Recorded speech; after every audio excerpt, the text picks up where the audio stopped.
अब मैं इस वीडियो के माध्यम से आपको बताना चाहूँगा कि ऑर्गेनाइजेशन चार्ट यानी क्या ऑर्गेनाइजेशन चार्ट के बारे में बताना चाहूँगा। कभी कभी क्या होता है कि इंडस्ट्री के अंदर जो एक्सपीरियंस स्टूडेंट होते हैं या फ्रेशर होते हैं, उनके मन में डाउट होता है किस डिपार्टमेंट में हमें जाना चाहिए और अपने बॉस को रिपोर्टिंग किस माध्यम से हमें करनी चाहिए। क्योंकि हम क्या करते हैं कि कभी कभी हमारी रिस्पॉन्सिबिलिटी होती है रिपोर्टिंग करने की अपने बॉस की, तो हम डायरेक्ट अपने बॉस यानी क्वालिटी हेड के पास या प्रोडक्शन हेड के पास ना जाके हम डायरेक्ट एमडी या प्लांट हेड के पास चले जाते हैं। तो इस बारे में अभी जानना आपके लिए बहुत ही इंपॉर्टेंट है। ये हमारा एक सिस्टम का पार्ट है। आइए अब शुरू करते हैं किसके बारे में जानने की, ऑर्गेनाइजेशन चार्ट, जिसे हम रारकी भी बोलते हैं। और हमारा जो स्ट्रक्चर है एक, वो किसको हमें रिपोर्टिंग करने को कहेगा, कौन सा स्ट्रक्चर, ऑर्गेनाइजेशन चार्ट का जो स्ट्रक्चर है वो हमें किसे रिपोर्टिंग करने को कहेगा। यानी सपोज करो ऑपरेटर है वो अपने इंचार्ज रिपोर्टिंग करेगा, कोई इशू आएगा इंचार्ज अपने प्रोडक्शन हेड को, अगर प्रोडक्शन से रिलेटेड होगा क्यूसी इंचार्ज अपना क्यू हेड को, क्यू हेड आ गया अपना प्लांट हेड या एमडी को। अलग अलग ऑर्गेनाइजेशन का अलग अलग रिक्वायरमेंट के अनुसार उनका स्ट्रक्चर अलग अलग होता है। मैं आपको ऑर्गेनाइजेशन स्ट्रक्चर या चार्ट के माध्यम से आपको बताना चाहूंगा कि कैसे हम वन बाय वन चलेंगे। अब टॉप मैनेजमेंट क्या है, सीईओ, चीफ एग्जीक्यूटिव ऑफिसर, यानी चीफ एग्जीक्यूटिव ऑफिसर आप देखेंगे रिलायंस इंडस्ट्री के कौन है, मुकेश अंबानी जी। इसी तरह हीरो मोटर के आपके हैं पवन मुंजाल जी, और कई रेप्यूटेड कंपनियां हैं उनके सब सीईओ है। सीईओ का जो मुख्य काम होता है वो क्या होता है, वो मेजर कॉर्पोरेट डिसीजन लेते हैं। जो ऑफिस होता है मेन या हेड ऑफिस होता है, वहां पे वो एक प्लानिंग बनाते हैं, मेजर कॉर्पोरेट डिसीजन लेते हैं इंडस्ट्री या अपने बिजनेस से रिलेटेड। इसके साथ साथ वो क्या करते हैं, मैनेज अपनी कंपनी, अपनी इंडस्ट्री, अपनी सर्विसेज का सारी ऑपरेशन को क्या करते हैं, वो मैनेज करते हैं। और वो एक लिंक भी बनाते हैं, इसके बीच में बोर्ड के डायरेक्टर होंगे, उनके बीच में लिंक भी बनाएंगे। कौन, सीईओ। मान लो कोई भी पर्सन इसमें इन्वेस्ट कर सकता है किसी भी इंडस्ट्री में, तो वो भी सीईओ से लिंक रहेंगे। अब आपका आ गया सीएमडी, इसको कहेंगे चीफ हो गया आपका chief managing director, chief managing director बोलेंगे इसे आपका चेयरमैन भी बोलते हैं।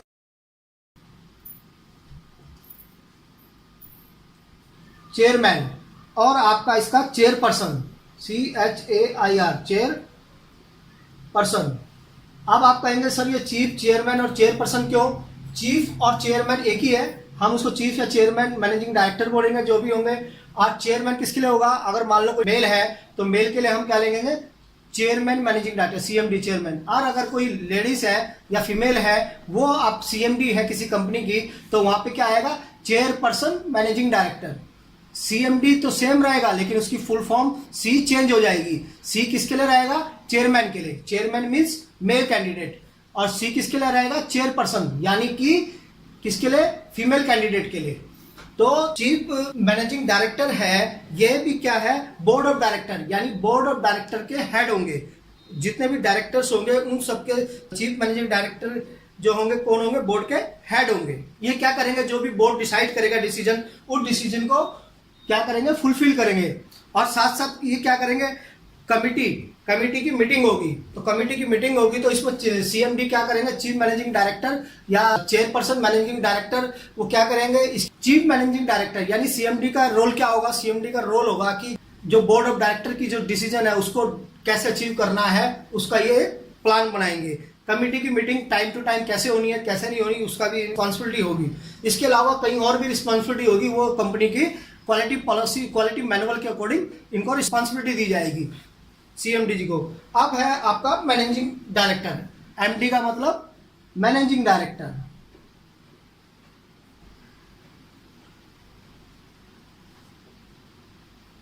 मैनेजिंग डायरेक्टर यानी ये क्या करेंगे, जैसे नाम से ही आपको पता है, मैनेज करना, यानी कि मैनेज करना, किसको मैनेज करना, कंपनी की ओवरऑल परफॉर्मेंस को मैनेज करना, ताकि कंपनी आगे सस्टेन हो और कस्टमर की रिक्वायरमेंट को पूरी करे।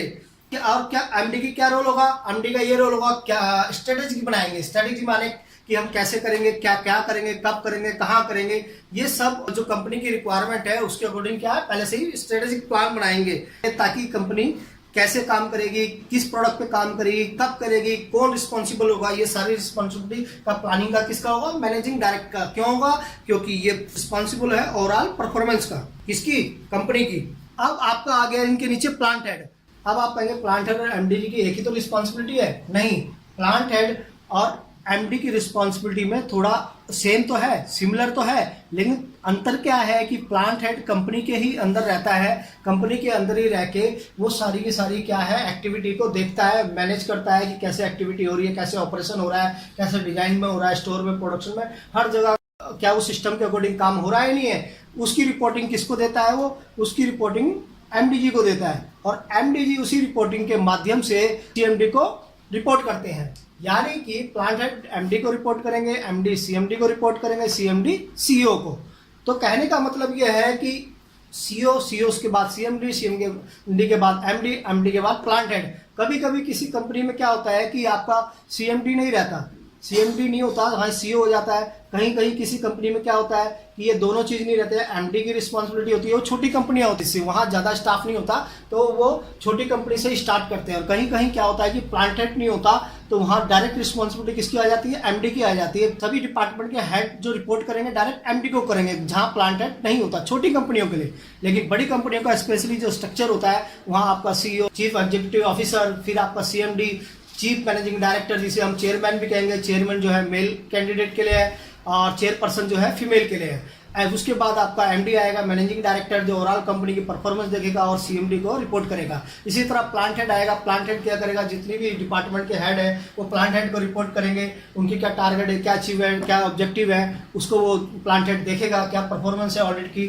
फिर वो एमडी को रिपोर्ट करेगा और एमडी आगे सीएमडी को। तो इसी के अनुसार क्या होता है, कंपनी में वर्क होता है, इस चैन सिस्टम के अनुसार, हायरार्की के अनुसार, ऑर्गेनाइजेशन चार्ट के अनुसार। ये नहीं है कि कोई क्यूए हेड है वो डायरेक्ट सीएमडी से मिले, नहीं, क्यूए कस्टमर एंड पे है या क्यूए फाइनल पीडीआई पे डायरेक्ट सीएमडी को रिपोर्ट करे, एमडी को नहीं, वो किसको रिपोर्ट करेगा, अपने क्यूए सिस्टम हेड को। तो अब आइए प्लांट हेड के अंदर में हम बताते हैं वन बाय वन कैसे है। प्लांट हेड में आप देखिए सेल्स एंड मार्केटिंग है।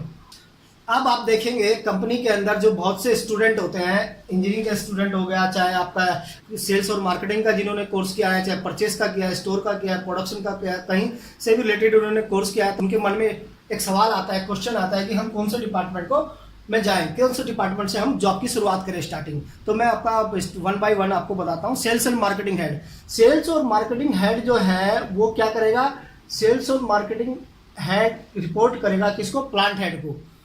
काहे की कंपनी की सेल, कौन सी सेल्स की, हमारा एनुअल टारगेट क्या है, सेल प्लांट हेड किसको देगा, सेल्स को देगा कि हमारी सेल्स इस समय मान लो सपोज करो 50 लाख की है, तो आने वाले ईयर के अंदर हमें इसको 1 करोड़ के टारगेट पे ले जाना है। तो सेल्स वाला क्या करेगा, अपनी कंपनी के प्रोडक्ट की सेल्स करेगा।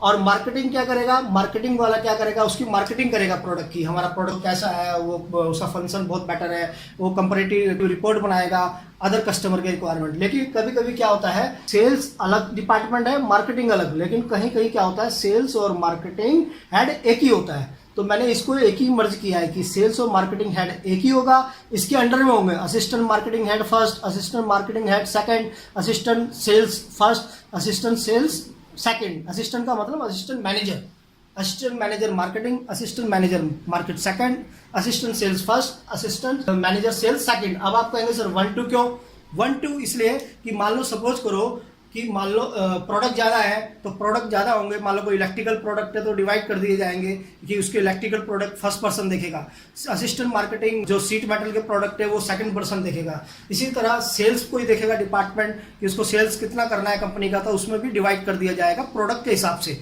कौन से कंपनी के प्रोडक्ट के हिसाब से। तो वो रिपोर्टिंग किसको करेंगे, ये चारों के चारों जो रिपोर्टिंग किसको करेंगे, सेल्स एंड मार्केटिंग हेड को रिपोर्टिंग करेंगे। जो भी कैंडिडेट है जो इंटरव्यू देते हैं कंपनी के अंदर या इंडस्ट्री के अंदर, तो वो सेल्स और मार्केटिंग हेड में जा सकते हैं। जिन्होंने फाइनेंस सेक्टर से कोर्स किया हुआ है, एमबीए किया हुआ है, या कोई इंजीनियरिंग सेक्टर वाले भी सेल्स और मार्केटिंग हेड में जा सकते हैं, लेकिन वो डिपेंड करेगा उनके इंटरेस्ट और उनके एक्सपीरियंस पे। तो ये मैंने आपको फर्स्ट आपको बता दिया sales and marketing head. Number second, QA and system head. QA माने quality assurance and system head. मान लो आपका आ गया क्वालिटी एचओडी, क्वालिटी एचओडी भी इसे बोल सकते हो आप, इसको आप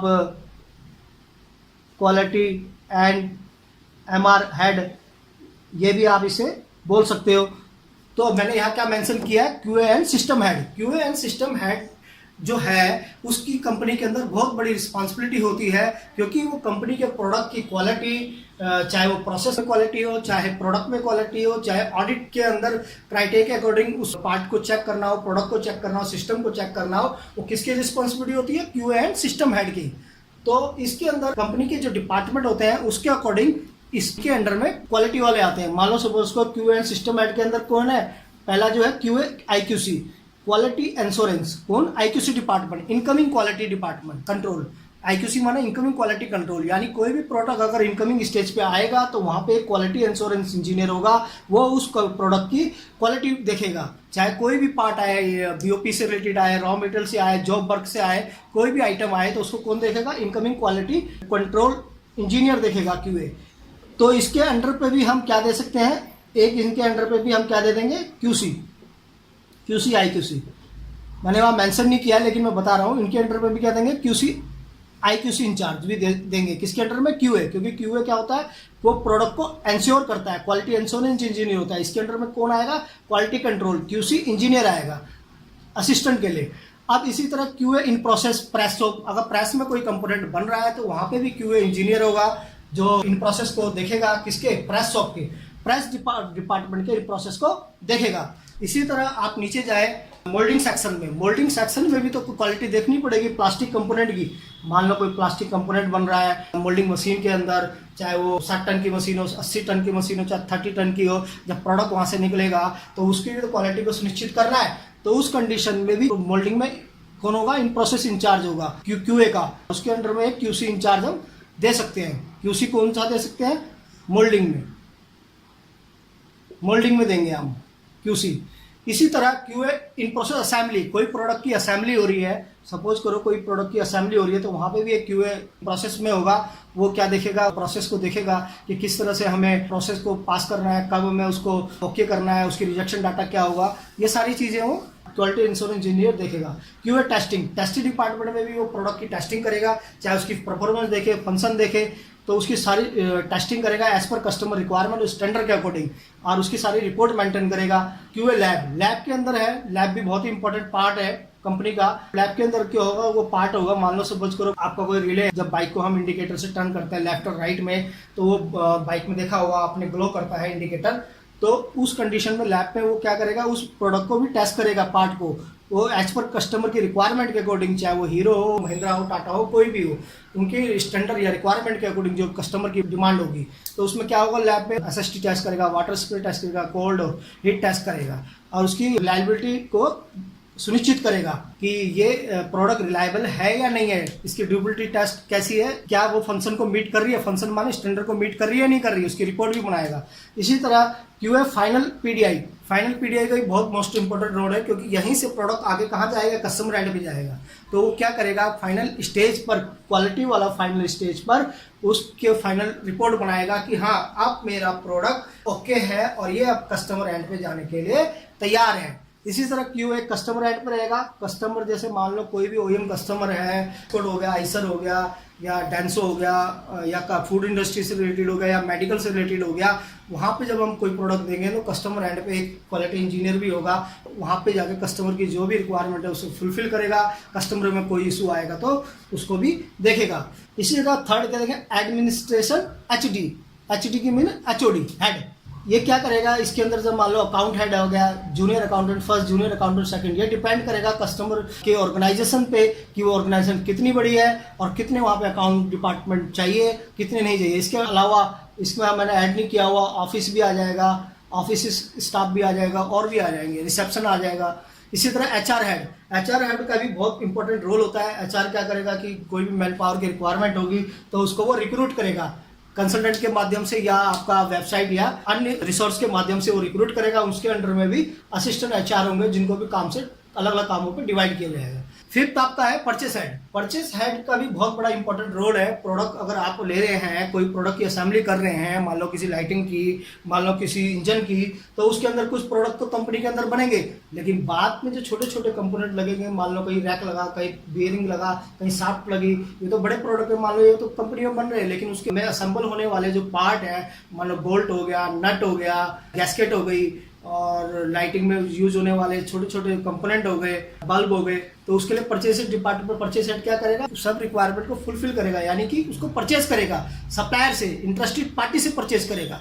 तो इसमें भी क्या होगा, assistant purchase first, assistant purchase second, assistant purchase third रखा जाएगा। प्रोडक्ट कितने हैं उसके अनुसार, मान लो कि प्रोडक्ट ज़्यादा है तो सबको रिस्पॉन्सिबिलिटी दी जाएगी। सीट मेटल का आप देखेंगे, लाइटिंग डिवीजन का आप देखेंगे, मेडिकल का आप देखेंगे।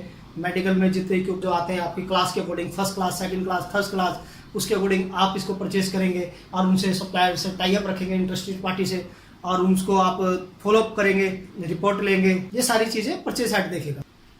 स्टोर हेड, मान लो कोई कंपनी में कोई मटेरियल आया, इनकमिंग वाले ने, इस इनकमिंग वाले ने वो मटेरियल को क्या किया, इंस्पेक्ट किया। इंस्पेक्ट करने के बाद डायरेक्ट वो मटेरियल स्टोर में जाएगा। स्टोर में जाएगा तो उसमें अलग अलग स्टोर होंगे, या कहीं कंपनी में मर्ज एक ही स्टोर कर देते हैं, एक ही स्टोर के अंदर अलग अलग रैक बना देते हैं, या अलग अलग लोकेशन डिसाइड कर देते हैं। लेकिन इस कंडीशन में क्या होगा, असिस्टेंट और बीओपी और जॉब वर्क के लिए अलग स्टोर आ गया। अगर मटेरियल ज़्यादा है तो वहाँ पे एक असिस्टेंट रख दिया स्टोर। रॉ मटेरियल कोई आया, जैसे आयरन आया, ब्रास आया, कॉपर आया, तो उसके लिए अलग रॉ मटेरियल का एरिया रख दिया, डिसाइड कर दिया।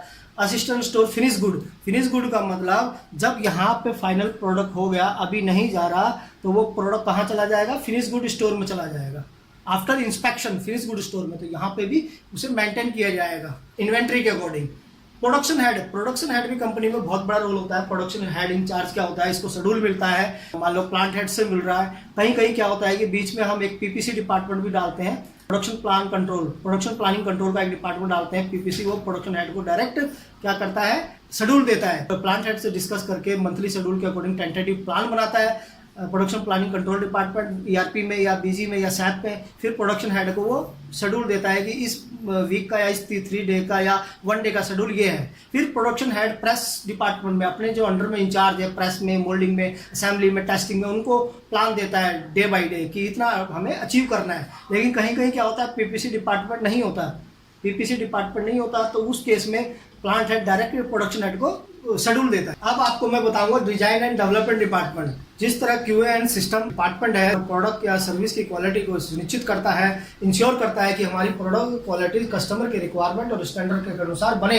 ताकि कस्टमर एंड पे कोई रिजेक्शन या प्रॉब्लम ना आए। उसी तरह डिजाइन और डेवलपमेंट डिपार्टमेंट भी क्या करता है, प्रोडक्ट की डिजाइन करता है। डिजाइन ऐसा डिजाइन बनाता है ताकि उसको मैन्युफैक्चरिंग करते समय कोई प्रॉब्लम ना आए और कस्टमर एंड पे भी कोई ऐसा फेलियर ना हो जिससे कस्टमर को कोई सीरियस इशू हो या कोई प्राइमरी इफेक्ट हो। प्राइमरी इफेक्ट का मतलब कोई प्राइमरी फंक्शन में फेलियर हो।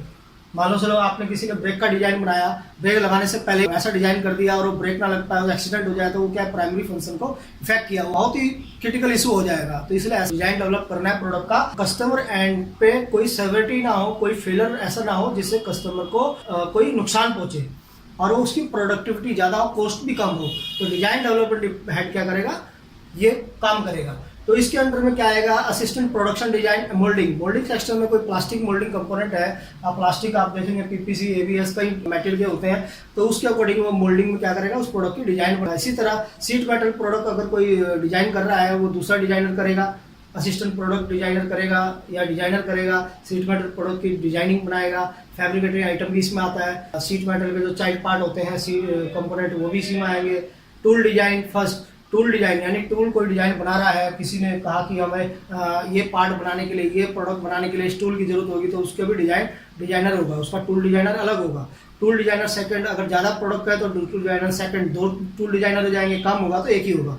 असिस्टेंट एनपीडी, एनपीडी माने new product development. New product development का मतलब है कोई नया प्रोडक्ट आया, उस केस में वो क्या करेगा, न्यू प्रोडक्ट डेवलपमेंट उसको डेवलप करेगा, उसकी फिजिबिलिटी क्या है वो चेक करेगा, उसकी रिक्वायरमेंट क्या, सीएफटी टीम बनाएगा, उसके अंदर फिजिबिलिटी रिपोर्ट, कस्टमर की रिक्वायरमेंट, स्टैंडर्ड, मास्टर सैंपल, उन सबको देख के प्लानिंग करेगा। लैब, असिस्टेंट लैब इंचार्ज का मतलब है कि लैब का तो बहुत मोस्ट इंपॉर्टेंट रोल है डिजाइन डेवलपमेंट डिपार्टमेंट में। अगर कोई प्रोडक्ट नया है, उसे वैलिडेशन करना हो, ह्यूमिडिटी में कैसा हमारा प्रोडक्ट रहेगा, वाटर स्प्रे में रेनिंग सीजन में कैसा रहेगा, समर कंडीशन में कैसा रहेगा या कोल्ड कंडीशन में क्या रहेगा, तो लैब में वो टेस्ट करेगा ना। डिफरेंट टेस्टिंग इंस्ट्रूमेंट में, टेस्टिंग इंस्ट्रूमेंट मतलब टेस्टिंग, जैसे वाटर स्प्रे हो गया, एसएसटी हो गया, हॉट एंड कोल्ड चैम्बर हो गया, और उसकी लाइफ साइकिल भी देखेगा लैब इंचार्ज, तभी तो श्योर करेंगे प्रोडक्ट को। असिस्टेंट डॉक्यूमेंटेशन मेंटेन इंचार्ज, यानी कि डिजाइन डिपार्टमेंट एक डॉक्यूमेंटेशन डिपार्टमेंट भी होता है जो कि एपीक्यूपी से रिलेटेड डॉक को मेंटेन करता है। एपीक्यूपी क्या है? Advance product quality planning.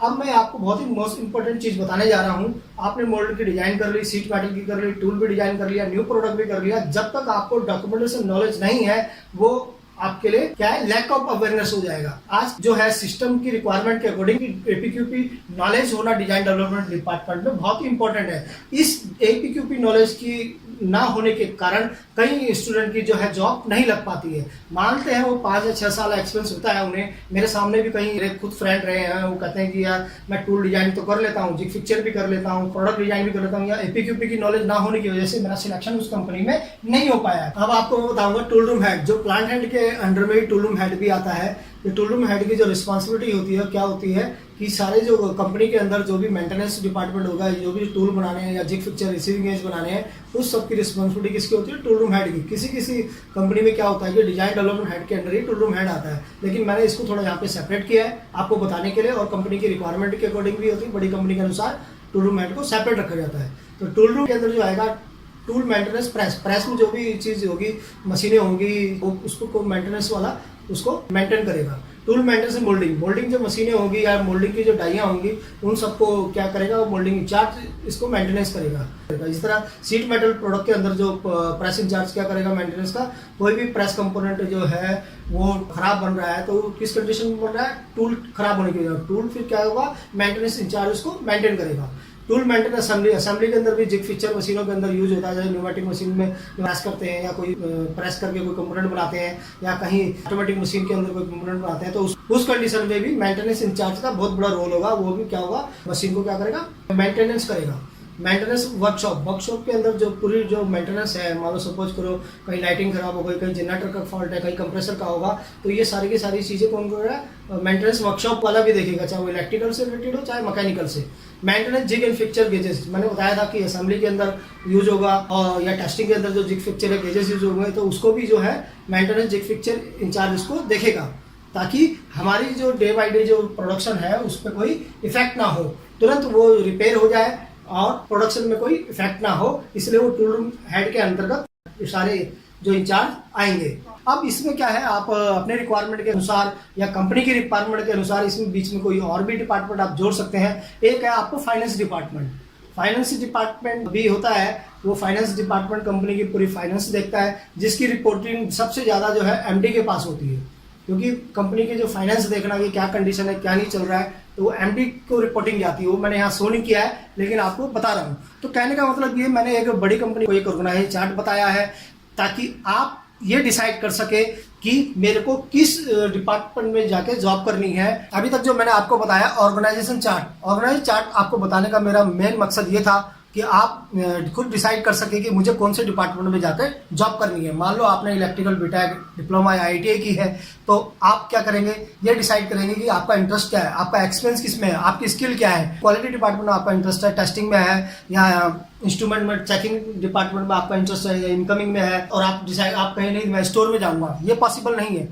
अगर आप क्वालिटी में इंटरेस्ट रखते हैं तो आप क्वालिटी डिपार्टमेंट में जाएंगे। और इसी तरह मान लो सपोज करो आईटीआई लेवल पे जो वर्कर होते हैं, तो वो क्या करते हैं, स्टार्टिंग में उनको ऑपरेटर लेवल पे जाना पड़ता है। मानो ऑपरेटर माने मशीन ऑपरेटर, आपका लेथ मशीन ऑपरेटर, आप लेथ हो गया, मिलिंग मशीन हो गया, आपका ड्रॉप मशीन हो गया, सरफेस ग्राइंडर, सिलेंडर ग्राइंडर, तो कई ऑपरेटिंग मशीन होती है, तो आईटीआई लेवल वाले वर्कर वहाँ जाते हैं। इसी तरह इलेक्ट्रिकल डिपार्टमेंट के लड़के क्या जाते हैं कि आपका स्टार्टिंग करते हैं आईटीआई लेवल के, जो इलेक्ट्रिकल पैनल हो गया, ट्रांसफार्मर हो गया, वहाँ से अपनी जॉब की शुरुआत करते हैं मैनुअल बेसिस पे। उसके बाद वो आपका फिर आगे आगे बढ़ते रह जाते हैं, कोई टेस्टिंग करता है, कोई प्रोग्रामिंग करता है। इसी तरह सीएनसी वीएमसी में भी सबसे पहले ऑपरेटिंग करते हैं सीएनसी वीएमसी की, उसके बाद आपका सेटिंग आती है, सेटिंग के बाद फिर प्रोग्रामर बनते हैं। तो मेरे कहने का मकसद ये है कि मैंने यहाँ पे ऑपरेटिंग नहीं शो किया हुआ है।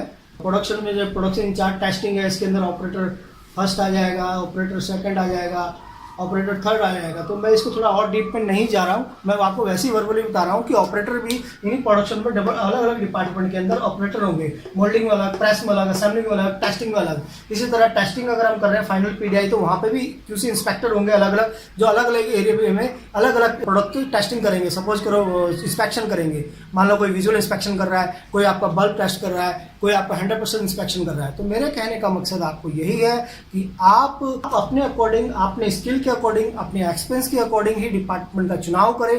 अगर आपको स्टार्टिंग में जॉब नहीं मिल रही तो आप किसी भी डिपार्टमेंट में जा सकते हैं। तो मैं आप सबका अंत में एक बार फिर से धन्यवाद कहूँगा कि आपने मेरी इस वीडियो को देखा। मेरा जो पिछला इंडस्ट्रियल टेक चैनल था जो किसी कारण से सस्पेंड हो चुका है, तो अब मैं उन सारी वीडियो को जो मैंने पहले बनाई थी उनको अपलोड करूंगा किसमें, QMS दिव्यांग चैनल के अंदर। और इसके साथ साथ मैं आपको एक चीज शेयर करना चाहता हूं कि I have total 16 year experience design, development, quality, automotive and automobile industry. आप मेरे से ट्रेनिंग ले सकते हैं। मैं अपना ऑनलाइन ट्रेनिंग स्टार्ट कर रहा हूँ। किस चीज़ की ट्रेनिंग, चाहे वो क्वालिटी से रिलेटेड हो, चाहे PPAP डॉक्यूमेंट जो आते हैं, कंट्रोल प्लान हो गया, FME हो गया, incoming process quality, final inspection stage quality, production department, design department, how to conduct audit, in process audit, how to conduct product audit and system audit as per ISO 9000:2015 and IATF 16949 guideline के according. और इसके साथ साथ medical industry से related भी हमारी classes होती हैं, फूड इंडस्ट्री से रिलेटेड भी होती है। जो आप अगर मेरे साथ जुड़ना चाहते हैं ट्रेनिंग पे, तो आप मेरे साथ जुड़िए। मैं आपको ऑनलाइन ट्रेनिंग प्रोवाइड कराऊंगा ताकि आपकी स्किल डेवलप करें। और कहा भी गया है कि विदाउट ट्रेनिंग आप आगे डेवलप अपनी स्किल को नहीं कर सकते। आप सोच रहे हैं कि मैं इंडस्ट्री में काम कर रहा हूं और मैं वहां पर अपने स्किल को डेवलप कर लूंगा, नहीं, ऐसा पॉसिबल नहीं है। कहीं कहीं इंडस्ट्री में क्या होता है, एक ही पर्सन को वर्नियर कैलिपर दे दिया जाता है, माइक्रोमीटर पूरे वो 1-1.5 साल तक क्या करता है, बीटेक तो किया होता है लेकिन 1.5 साल तक प्रोसेस रिपोर्ट ही बनाता है, या रिजेक्शन रिपोर्ट बना ली या ट्रेनिंग दे दी, लेकिन उसकी स्किल डेवलप नहीं हो पाती, दूसरी जगह इंटरव्यू नहीं दे पाता क्योंकि उसे कई डॉक्यूमेंट की नॉलेज नहीं होती। तो आप मेरे साथ जुड़िए और मैं आपको ऑनलाइन ट्रेनिंग प्रोवाइड कराऊंगा और आपकी स्किल को डेवलप करूंगा। और इसके साथ साथ मैं आपको अंत में एक बार फिर से थैंक्स कहना चाहूँगा कि आपने मेरे चैनल को देखा और आप मेरे चैनल को सब्सक्राइब जरूर करें, कमेंट्स भी करें ताकि मैं आपके कमेंट्स का आंसर दे सकूँ।